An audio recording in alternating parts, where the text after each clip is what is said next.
চিউরা ইউনিয়নের হান্ডা গ্রামে আগুন লেগেছে ম্যাজিস্ট্রেট মামুন সাহেবের ঘরে।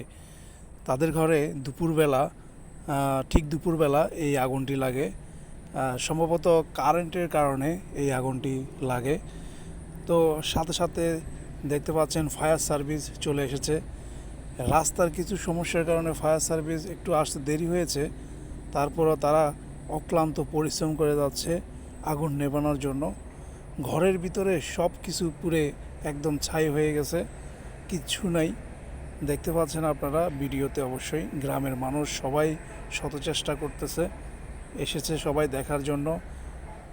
এই মুরব্বী হচ্ছে মামুন সাহেবের বাবা। দেখতে পাচ্ছেন উনি ভিতরে ঢুকে পরিদর্শন করতেছেন, কিচ্ছু নেই। প্রায় 1-2 ঘন্টা চেষ্টা করার পরে এই আগুন নিভাতে সক্ষম হয়। এটা হচ্ছে চিউরা ইউনিয়নের হান্ডা গ্রামের।